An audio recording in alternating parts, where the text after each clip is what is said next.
Hello friends, स्वागत है आप सभी को मेरे चैनल पे।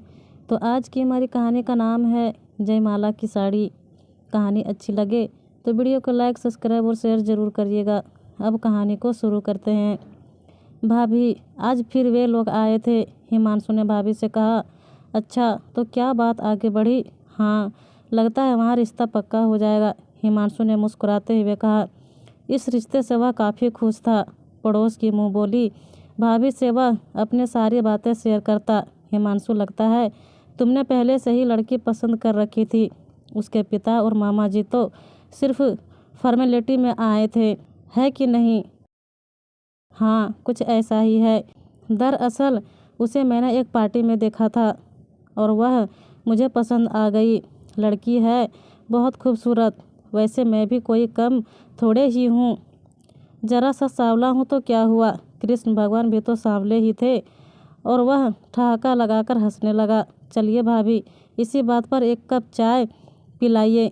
भाभी चाय लेकर आई और पूछने लगी, और बताओ, और क्या क्या जानते हो उसके बारे में? अरे भाभी, मैंने उसे भली भांति देख लिया है, और क्या जानना है? अपनी सहेलियों के बीच वह अलग ही दिख रही थी। तुमने उससे बात की? नहीं भाभी, मैं तो उसे बस दूर से ही निहार रहा था। मौका देकर तुम्हें उससे बात कर लेनी चाहिए थी। बातें करने से हम इंसान को कुछ और करीब से जान पाते हैं। आप भी ना भाभी। अरे लड़की है, मुझे पसंद है, इतना काफ़ी नहीं है क्या शादी करने के लिए? इसके अलावा यह भी जानता हूँ कि वह BA पार्ट 2 की छात्रा है, मेरी जाति की है और एक दरोगा की पुत्री है। और कुछ मैं जानना भी नहीं चाहता। अरे ऐसा लड़का कहाँ मिलेगा उसे, ऐसा छैल छबीला, ऐसे ऊंचे खानदान का। वह तो फूले नहीं समाएगी मुझे पाकर। हिमांशु 12वीं में था जब उसके पिता की मृत्यु हुई थी। एक दिन उसके पिता LDA में काम करते वक्त हाइड्रोलिक प्रेशर के शिकार हो गए और वहीं उनकी मृत्यु हो गई। हिमांशु को उसके पिता की नौकरी मिली। उस कच्ची उम्र में ही उस पर नौकरी और परिवार की जिम्मेदारी आ पड़ी। हिमांशु 2 भाई थे, हिमांशु और उससे 4 साल बड़ा सुधांशु। सुधांशु स्वभाव से ही गैर जिम्मेदार था। वह सपने देखने और शेरो शायरी में विश्वास करता था।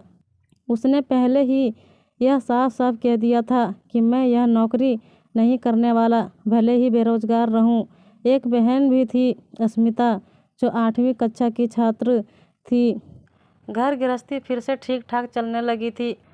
अचानक सुधांशु 2 दिनों से घर नहीं आया। हिमांशु ने उसके सारे ठिकानों को छान मारा, लेकिन उसका कहीं पता नहीं चला। अंत में उसने अपनी यह जिम्मेदारी पुलिस को दे दी, लेकिन उससे भी कोई फायदा नहीं हुआ। 2 दिन से 2 महीने हुए और फिर 2 वर्ष, लेकिन सुधांशु का कहीं पता नहीं चला।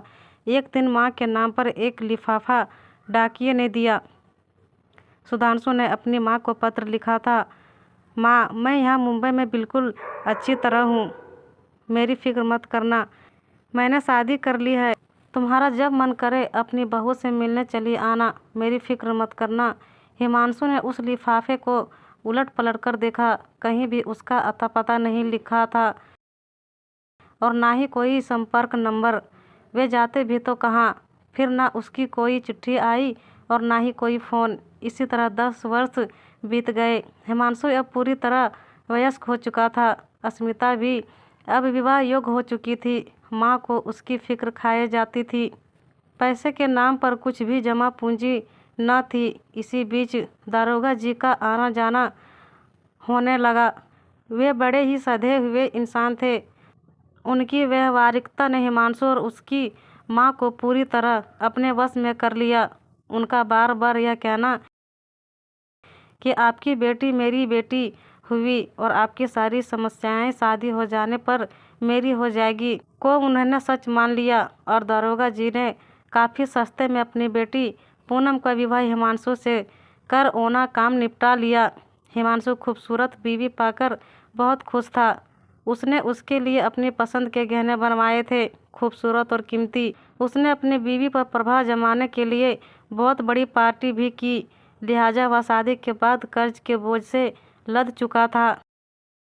उसने समझा था कि ससुर जी की कुछ मदद ज़रूर कर देंगे, लेकिन दारोगा जी ने बेटी की शादी के बाद कभी भी उनके घर पर दस्तक ही नहीं दी। उन्होंने अपनी बेटी का हाल समाचार लेना भी आवश्यक न समझा। क्या करते बेचारे दारोगा जी भी। विधाता ने उन्हें एक दो नहीं पूरे 7 बेटियों का पिता बनाया था। कितनों के घर जाते, कहाँ तक रिश्ते निभाते। पूनम सबसे छोटी बेटी थी। उसकी शादी कर वह चैन की जिंदगी जीना चाहते थे और जी रहे थे। हिमांशु के घर जो भी आता, बहू को देखकर उसकी तारीफ में 4 शब्द कहकर ही जाता। एक दिन हिमांशु ने पूनम से कहा, अरे वाह, जो भी घर में आता है तुम्हारी ही तारीफ करता है, मुझे तो कोई पूछता ही नहीं। इस पर पूनम ने हंसकर कहा, काले कलूटे को कौन पूछता है भला। हिमांशु ने इस बात को हंसी में उड़ा दिया था, लेकिन थोड़ी ठेस तो उससे लगी ही थी। एक दिन पूनम ने हिमांशु से कहा, हमारी शादी को 4 महीने से ज़्यादा हो गए, लेकिन अब तक हम हनीमून के लिए कहीं नहीं गए। हिमांशु ने कहा, हाँ हाँ, थोड़े दिनों रुक जाओ, हम कहीं ना कहीं ज़रूर चलेंगे। इस पर पूनम ने कहा, ओहो, अब समझी, मेरी शादी एक भिखमंगे से हुई है, जिसने कर्ज लेकर मेरे लिए गहने बनवाए हैं। पता नहीं पापा को क्या दिखा तुम में, मेरी तो किस्मत ही फूट गई थी जो तुम मुझे मिले। मैं एक नई नवेली दुल्हन हूँ, मेरे भी कुछ सपने हैं। शादी के बाद ऐसी ज़िंदगी कल्पना नहीं की थी मैंने। मन होता है कहीं भाग जाऊं। हिमांशु उस दिन जो ड्यूटी पर निकला तो 2 दिनों तक घर वापस नहीं आया। वह कहाँ था, किस हाल में था, किसी को इसकी खबर नहीं थी। तीसरी सुबह वह खुद ब खुद वापस चला आया। आकर उसने पूनम से धीरे से कहा, मैंने मसूरी की बुकिंग करवा ली है 1 सप्ताह के लिए। कल की ट्रेन है, तुम अपना सामान पैक करना शुरू कर दे। माँ और अस्मिता जान गई कि इन 2 दिनों में उसने पैसों का इंतजाम किया होगा। दिन बीतने लगे, कभी ठीक से तो कभी बेठीक से। हिमांशु एक बच्चे का पिता हो चुका था, लेकिन अभी तक अस्मिता की शादी तय नहीं हो चुकी थी। हालांकि हिमांशु इसके लिए प्रयत्नशील रहता था। अस्मिता की अब उम्र निकल रही थी। माँ को अब उसकी विवाह की चिंता खाए जा रही थी। इसी बीच पूनम जिद कर बैठी कि मुझे भाड़े के घर में नहीं रहना है। साल भर से हिमांशु कर्ज के भार से मुक्त हुआ था, फिर फ्लैट ले लेने की वजह से उसके पास अब कुछ भी नहीं बचा था।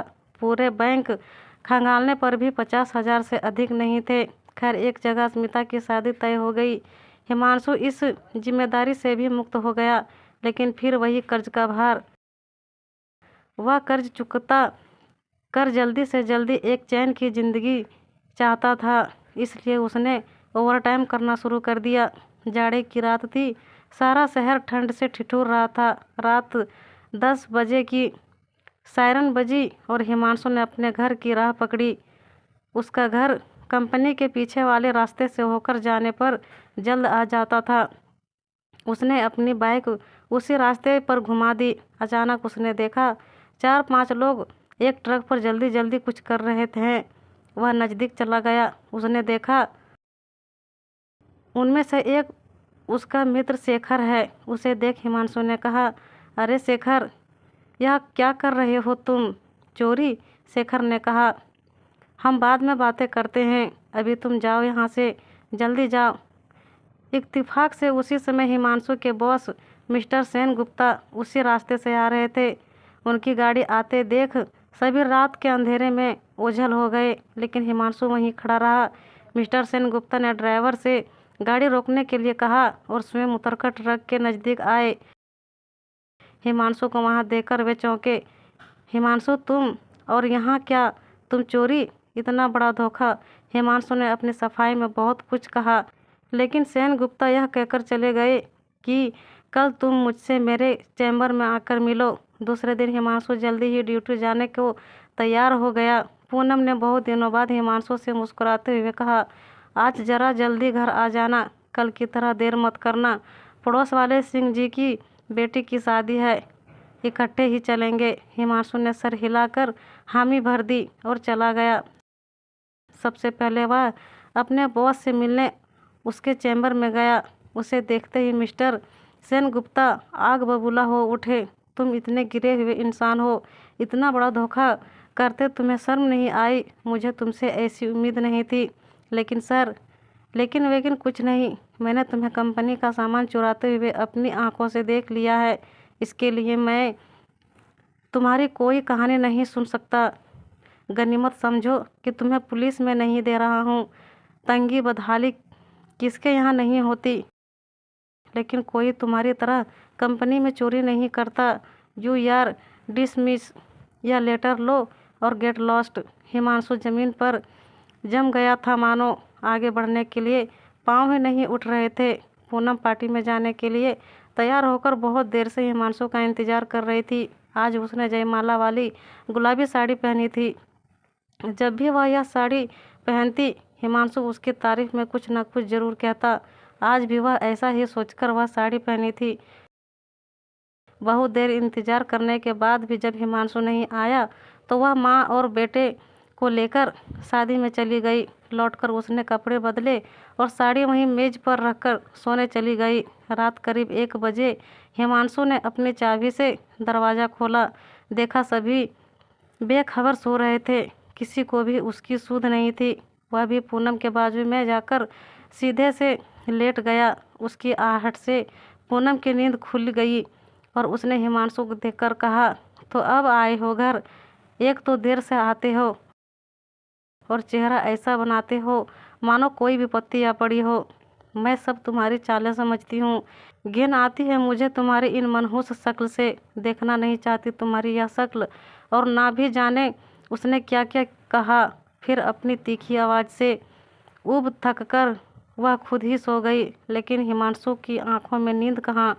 सुबह सबकी आंखें देर तक लगी रही। पुलिस जोर जोर से दरवाज़ा पीट रही थी। पूनम ने आंखें मलते उठी तो पुलिस को देखकर चौंक गई। चलिए हमारे साथ, लाश की पहचान करनी है। लोगों ने बताया कि इसी घर का आदमी है, पुलिस ने पूनम से कहा। पूनम पुलिस के साथ पास वाले पार्क की ओर चल पड़ी। उसने पेड़ से झूलते शव को देखकर धीमी आवाज़ में कहा, हाँ इन्हें मैं पहचानती हूँ, ये मेरे पति हैं। उसने देखा हिमांशु के गले में उसकी वही गुलाबी साड़ी बंधी हुई थी, जयमाला की साड़ी।